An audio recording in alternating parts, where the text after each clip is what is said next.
Welcome back. Road to the Olympic Games on CBC, presented by Toyota. On our way back to Nagoya, Japan in the Grand Prix final. And we are setting up for the ice dance. You know what you love about sport? Stories of great rivalry. And in the ice dance, we have one. The Canadians and the French. Tessa Virtue and Scott Moir for Canada. Gabriela Papadakis and Guillaume Cizeron for France. Take a look at the head-to-head matchup.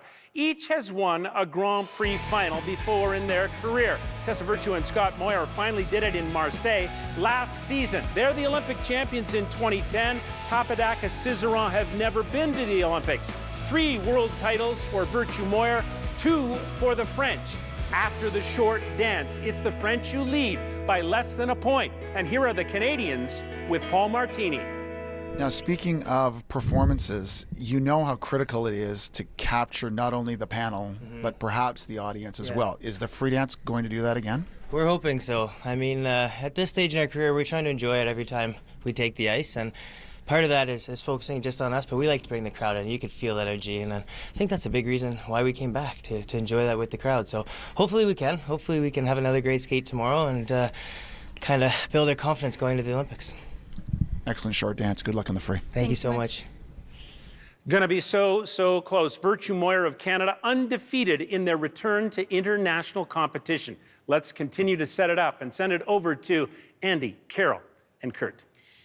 Thank you, Scott, with world champion Kurt Browning and Olympic coach in ice dance Carol Lane. So yes, Carol, let's begin with you. Are we surprised to see the Canadians, as Scott mentioned, undefeated since they've returned, sitting in second after the short? Well, surprise isn't a word we use a lot in ice dance, Andy, so I'm going to have to say no. Even though Tessa and Scott have been unbeaten ever since they returned to skating, if you look at the Grand Prix scores this season, Papadakis and Cizeron in the short dance have scored very close to Tessa and Scott in their events, and that gap has significantly narrowed. Very close again. Short program, there's only a point difference. Now, different judges, different competitions, so you can say that, but the system is designed that you're supposed to be able to make a comparison. Now, finally, head-to-head, we get to make our own comparison. Yes, well, let's take a look at how things stand after the short program. So as mentioned, Papadakis Cizeron in the lead, but by less than a point over the Canadians. And then you have the Americans behind them, the brother-sister Shibutanis, Hubble and Donahue. But our Paul Martini caught up with the leaders. When you are at a competition that's of this importance and you are leading going into the free dance, is it a comfortable place to be or an uncomfortable place to be? Both second and first place have good points. Like, I like being first. I like that too. But I like to be second if there's not a too big gap of points, because then you're like challenging yourself really, and you have nothing to lose. So it's another state of mind. But I like being first. It's more comfortable, I guess. Well, congratulations and good luck in the free dance. Thank you very much. Thank you.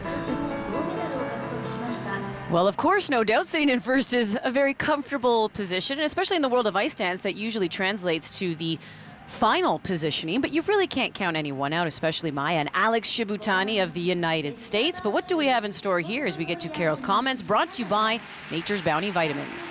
Well, Andy, when all the teams have a technical base point within 1 point of each other, they're looking to exploit the performance triangle. What do I mean by that? Well, the connection to the music, the connection to each other, and the connection to the audience. Tessa and Scott, they're trying to bring the passion, the drama, the intensity of Moulin Rouge to the ice, the tango to Roxanne.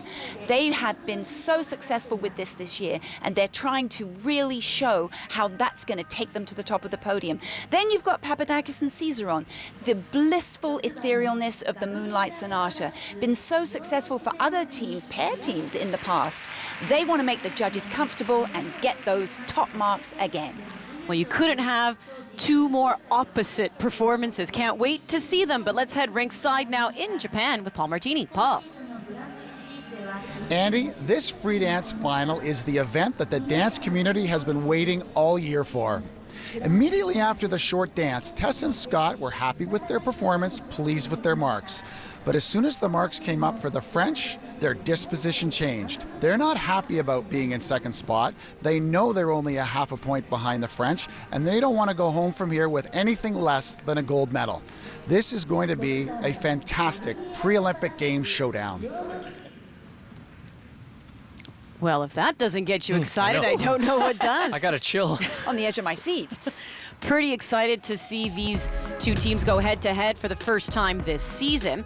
But how about we switch gears and look at the United States, because they have their own great little battle going on when it comes to ice dance.